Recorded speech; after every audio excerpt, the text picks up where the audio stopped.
promised to get a star from the sky, turned out to be married. Every 5 women in the world starts a relationship with a married man without knowing it. And every second woman gets pregnant by a married man. The first and only reality show that will tell about the fate of these women. How to protect yourself. How to save yourself and become happy. Subscribe and follow every new issue.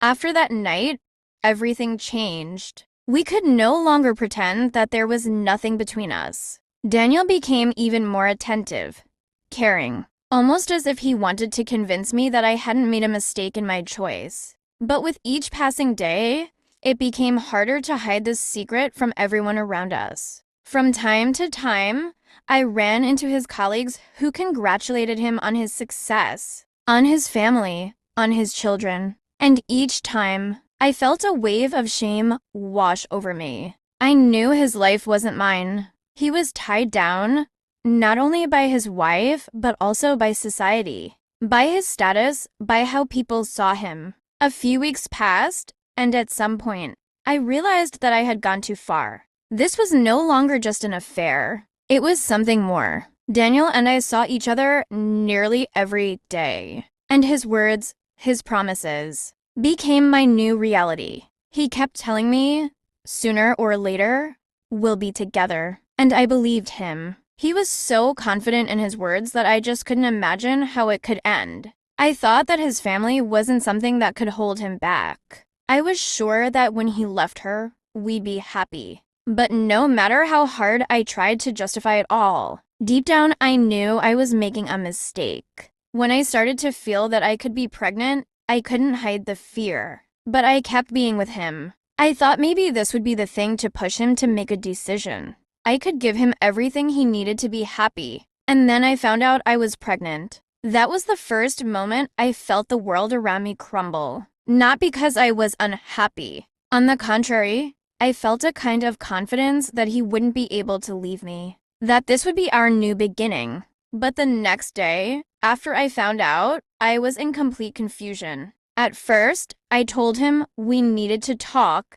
and he came over to my place. His face was calm, almost too calm. He sat across from me and watched as I nervously twisted my fingers. I didn't know how to begin. Then I just said, "Daniel, I'm pregnant." He went silent. For a moment, I thought he didn't hear what I said. His eyes clouded over.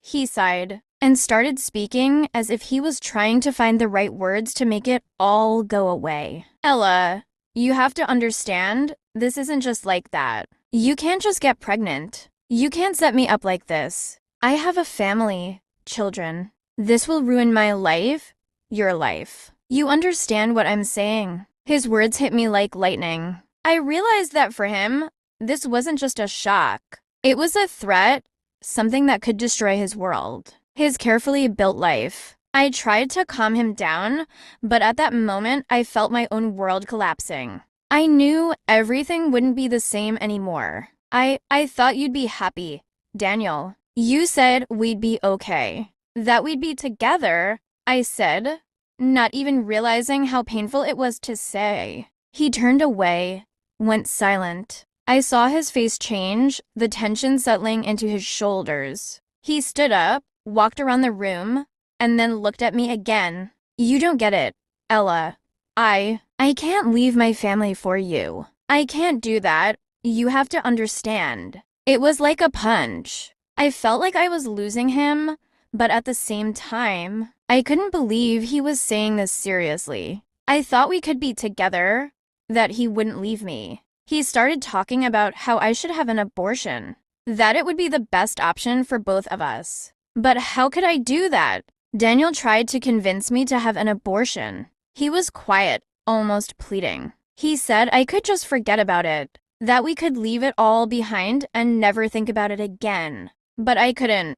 It wasn't that simple. I could feel that with every word he spoke. I doubted him more. I doubted myself. I doubted that we could ever be happy. I knew that maybe this wasn't the right path, that I had no right to destroy his life. But did I have another choice? What was I supposed to do with this child, with what I now knew? How could I just forget? Meanwhile, Daniel started avoiding me. His calls became less frequent, his messages colder. He said he was busy at work, that he needed time to figure things out. But I knew that was an excuse. He didn't want to deal with this, with us. He was pulling further and further away. It got so difficult that I began to doubt that I had ever been his true love. Maybe I was just some illusion, a figure he created in his mind when it was convenient for him. Maybe I was just a comfort for him, while everything in his life was not what he wanted.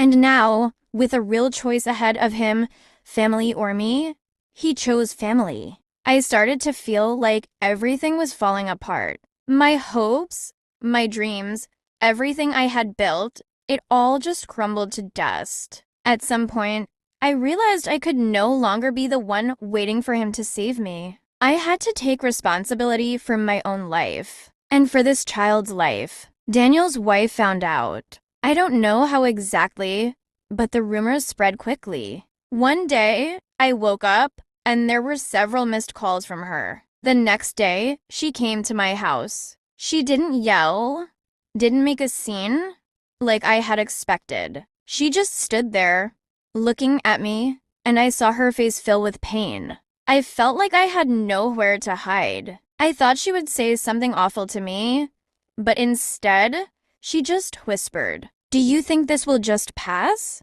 Do you think he'll choose you?" I couldn't answer. The words stuck in my throat. I didn't know what to say. She left, leaving me alone. But at that moment, I realized nothing could be fixed. Everything I had built was destroyed. Not just in my life, but in the lives of those around me. Daniel never came back. He didn't call, didn't write. He disappeared. And in some way, that was a relief, even though it was bitter. I was left with this child, with this choice. I felt that, despite everything, I could be a mother. That was the moment I made my decision.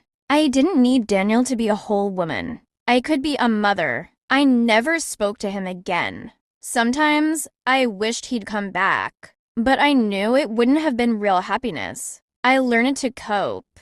I was starting a new life, and although it was hard, I knew I could handle it. When my child was born, I didn't feel emptiness. I didn't feel the pain I expected. I felt pride. This was my decision, my path. And although there was still so much ahead of me, I knew I would be okay. I was ready for the future, ready to be a mother, and maybe this was the only real path to true freedom.